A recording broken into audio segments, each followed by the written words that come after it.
Ajay ji, Trump ने क्या सोच करके अटैक करने का फैसला किया है और इसको मारने का प्लान बनाया है? मतलब दिमाग में उसके क्या होगा? डोमेस्टिक प्रॉब्लम, एप्स्टीन फाइलें, मिक्टम पोल या कुछ और था दिमाग में? 2-3 इसमें नज़र आते हैं। अगर आप सिर्फ पर्सनैलिटी बेस्ड बात करें ट्रंप की, तो ये भी अभी सामने आ रहा है कि इसकी जो एप्स्टीन फाइल लीक हुई है वो मोसाद ने की है और मोसाद के पास और भी है। तो इसका जो इससे जुड़ती हुई बात फिर ये है कि जो लोग कहते हैं कि हालांकि अमेरिका इजराइल को पालता है, लेकिन अमेरिका वही करता है जो उसको इजराइल बोलता है। अमेरिकन प्रेसिडेंट और अमेरिकन डीप स्टेट में इसराइलियों का, ज्यूज़ का एक ग्रिप है।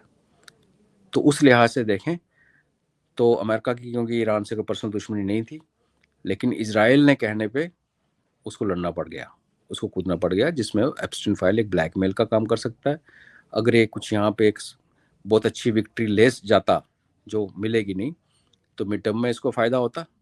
अब इसकी डेड बॉडीज घर पहुंचनी शुरू हो गई तो उसका उल्टा हो जाएगा। दूसरा पहलू ये है कि अगर आप थोड़ा लंबी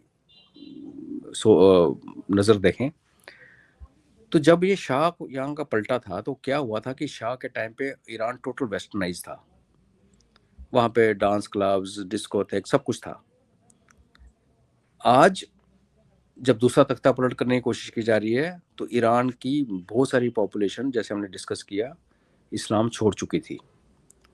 डर के मारे वो बुर्का पहनती थी, या हिजाब पहनते थे, लेकिन वो लोग वहाँ से निकल चुके थे। हमारे भारत में कितने ईरानी हैं जो यहाँ पढ़ने आए वापस ही नहीं गए, क्योंकि वहाँ कौन जाएगा, उन्हें जो खुमैनी ने जो हाल कर रखा था। अब इसको आप एक दूसरे एंगल से देखें, टोटल रियल पॉलिटिक्स, कोई इमोशन छोड़ दीजिए। ईरान का फ़ायदा यूएस को क्या था? ईरान का फ़ायदा यूएस को ये था कि इसने वेस्ट एशिया के अमीर देशों के बीच में एक विलन खड़ा कर रखा था, जिसके डर के मारे Saudis, Qatar, UAE, Jordan, Kuwait, ये सारे देश अमेरिका से हथियार खरीदते थे, इनके साथ संधियां करते थे।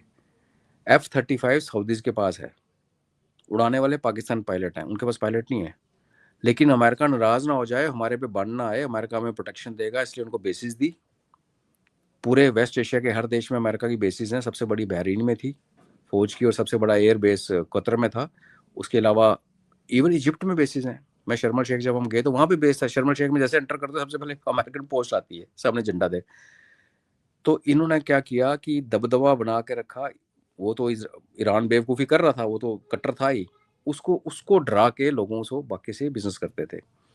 अब जैसे शाह के टाइम पे हो और जैसे अब हो रहा है कि लोग धीरे धीरे इस्लाम से निकल रहे हैं, उस टाइम वेस्टर्नाइज हो रहे थे, इस टाइम एथीस्ट हो रहे हैं।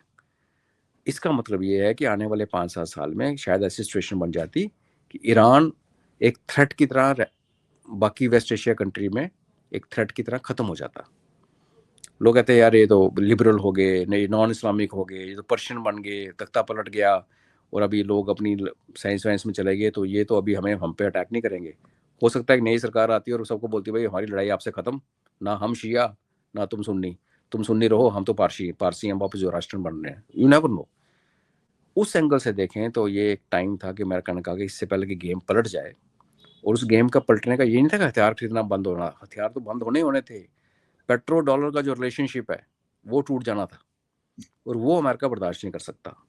तो रियल पॉलिटिक की नज़र से देखो तो ये भी एक बहुत बड़ा एंगल है कि आपने ईरान को उस टाइम पलटा जैसे आपने पिछली बार पलटा था, जब आपको लगा कि ये इस्लाम, कट्टर इस्लाम से दूर जा रहा है, और कट्टर इस्लाम से दूर गया हुआ ईरान अमेरिका का कोई फ़ायदा नहीं, उल्टा नुकसान करवाएगा। ये भी एक एंगल है जिसका एविडेंस कोई नहीं है। लेकिन जैसे मैंने कहा कि जब शाह वाला तख्ता पलट देखें और ये देखें, एक कॉमनलिटी ये दिखती है, लोगों का कट्टर इस्लाम से दूर होना।